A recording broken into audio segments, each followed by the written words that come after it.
হিমন্ত বিশ্ব শৰ্মাৰ বেহাৰবাৰী আউটপোষ্ট এই থিয়েটাৰখন এই চিনেমাখন চাই আমনি লাগিছে। মইতো বেহাৰবাৰী আউটপোষ্ট অকল জেলত থাকোঁতেহে চাইছিলোঁ। জেলত ওলোৱাৰ পাছত মন নাযায়, এই একেকেইটা কথাকে দি থাকে, একেকেইটা কাহিনীয়ে দি থাকে। একেখন চিৰিয়েল কিমান চাই থাকিম, আৰু মানুহকেইটাই নতুন বুদ্ধিদীপ্ত কথাও ক'ব পৰা নাই। একেকেইটা কথাই। এতিয়া হিমন্ত বিশ্ব শৰ্মাকো দেখিলোঁ যোৱা 2 বছৰ ধৰি বোলে পাকিস্তানৰ আমুক কৰিছিলে, গৌৰৱ গগৈ তামুক কৰিছিলে, ভুচুক কৰিছিলে, টুচুক কৰিছিলে, সেইবিলাক কথাকে আকৌ এবাৰ কৈছে। আকৌ সেইবিলাক কথা ক'বৰ কাৰণে দিল্লীৰ পৰা 30 জন সাংবাদিকক এৰোপ্লেনত লৈ আহিছে, 5 ষ্টাৰ হোটেলত খুৱাইছে, বুৱাইছে, পিন্ধাইছে, আৰু পইচাও দিছে যদি সেইটোও নাজানো, কি দিছে সেইটোও নাজানো। আৰু কালি পীযুষ হাজৰিকাই গোটেইবিলাক অসমৰ টিভিৰ মালিকবিলাকলৈ ফোন কৰিছে, আজি চবতে লাইভ দিব লাগিব বোলে।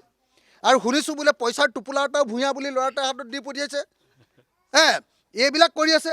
যদি পাকিস্তানৰ এজেণ্ট হয় তেতিয়াহ'লে গৌৰৱ গগৈক আজিয়ে ধৰিব লাগে, গ্ৰেপ্তাৰ কৰিব লাগে, জেলৰ পৰা ওলাব নোৱাৰা কৰিব লাগে, আৰু যদি হয় তেতিয়াহ'লে বেলেগ একো নহ'লেও ৰাজপথত দি দিব লাগে, আমি তেওঁক ফাঁচি দি দিম।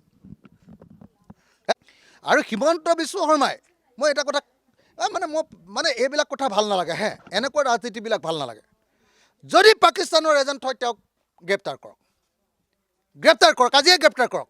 আকৌ বোলে পাকিস্তানৰ এজেণ্ট বুলি গম পালোঁ, এইটো বোলে আকৌ অমিত শ্বাহে চাব, এইটো বোলে আকৌ গৃহ বিভাগে চাব, এইটো বোলে NIA চাব।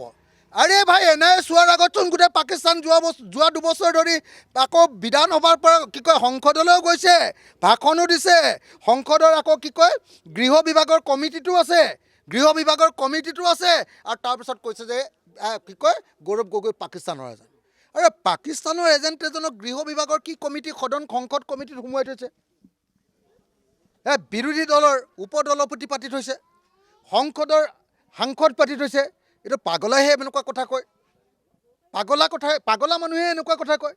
গতিকে সঁচাকৈ যদি গৌৰৱ গগৈ সঁচাকৈ পাকিস্তানৰ এজেণ্ট, আজিয়ে ধৰক, আজিয়ে গ্ৰেপ্তাৰ কৰক, আজিয়ে ফাঁচি দিয়ক, আৰু নহ'লে বা আজিয়ে পাকিস্তানলৈ তেওঁক ঘূৰাই পঠিয়াই দিয়ক। হয়নে নহয়? আমি এনেকুৱা নাটক চাই নাথাকোঁ। বেহাৰবাৰী আউটপোষ্ট চোৱাৰ বয়স মোৰ গুচি গ'ল। এতিয়া আৰু মই বেহাৰবাৰী আউটপোষ্ট চাব নোৱাৰোঁ। জেলত থাকোঁতে, ফ্ৰী হৈ থাকোঁতে অকণমান চাইছিলোঁ, 2খন ভাল পাইছিলোঁ। তাৰপিছত একেখিনি এক্টিং, একেখিনি কথা, একেখিনি নাটক, সেইখিনি বস্তু চাই থাকিবলৈ মন নাযায়। হিমন্ত বিশ্ব শৰ্মাৰ এই নাটক বন্ধ কৰক, আৰু যদি বন্ধ নকৰি এনেই ডিষ্টাৰ্ব কৰি থাকে তেতিয়াহ'লে হিমন্ত বিশ্ব শৰ্মাহে পাকিস্তানৰ পৰা কিবা লেনা দেনা কৰিছে নেকি সন্দেহ কৰিব লাগিব। কাৰণ হিমন্ত বিশ্ব শৰ্মা আগতে এনেকুৱা গণ্ডগোল কৰাৰ অভ্যাস আছিলে।